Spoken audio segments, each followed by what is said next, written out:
Morning world, it's 9:15 in the morning, it's the 12th of February. The moon is at the end of Cancer and it's squaring Mars as I speak, squares Mars around about 10:30 this morning UK time, after which the moon goes void. So much of today daytime as far as Europe is concerned is pretty much a void moon, and there's not going to be a change in this until about, I don't know, 6 o'clock tonight, 7 o'clock tonight, when the moon moves into Leo, something like that. I haven't checked properly. So today's pretty much of a sort of null day, although the first few hours, if you're in UK or Western Europe, is likely to be a bit feisty. Okay, this is a prelude.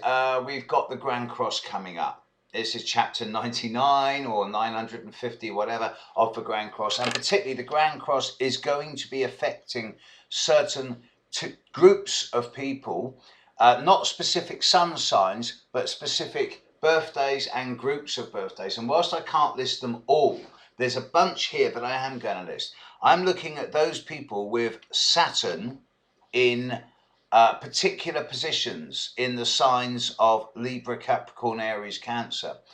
And the following groups of birthdays are going to be affected significantly by the Grand Cross. The birthdays in question are the months of December, November 1951, August 1952, January 1960, June, July 1967, and March 1968. July, August 1974 and March 1975, September, October 1981, November, December 1989 and April 1997. If one of these applies to you, then your Saturn is about to be hit by the Grand Cross, and issues around boundaries, structure, order, shape and form, discipline, and external forms of influence or control in your life are all going to become more and more of a hot potato as you get into April. And you may well find that certain boundary buttons get pushed. At another time, closer to the time, I'll look at whose Jupiter is getting hit, because this will be further sub-generations. But if your Saturn's getting hit over the coming year by Uranus and Pluto, you're almost inevitably going to go through some type of ending, whether that ending is in terms of old attitudes and opinions falling by the wayside, old moods, feelings and patterns of self-development slipping, or whether it's things like houses falling down, property being lost, people who are already elderly and infirm passing on. One of Saturn's imagery is that of the skeleton in the cowl with the scythe, reaping, the grim reaper, reaping that which is past its sell-by date. And indeed, Saturn does bring conclusion to a lot of situations in life. But it's not the harbinger of death. Saturn just prunes and weeds and clears so that fresh ground can be fertilized by new incoming energies.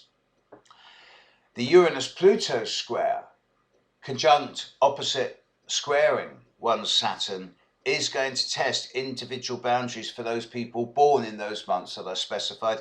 And I do suggest that for many of you, and because of this, the repercussions of this will echo out into the larger collective.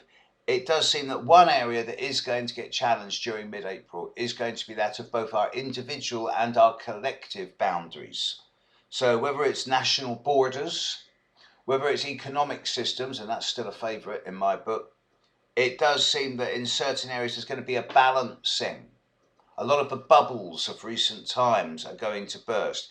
And I was talking to a lot of clients yesterday. I did about 7 readings yesterday.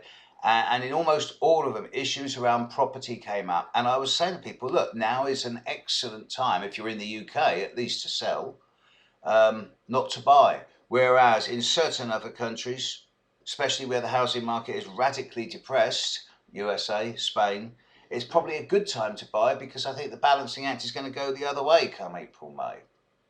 We shall see.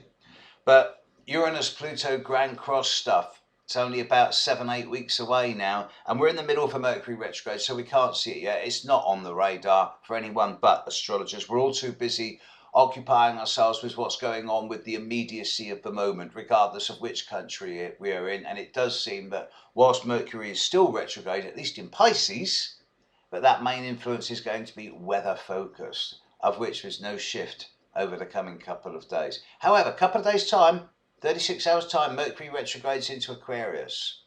Whole different ball game. Catch you later. Bye.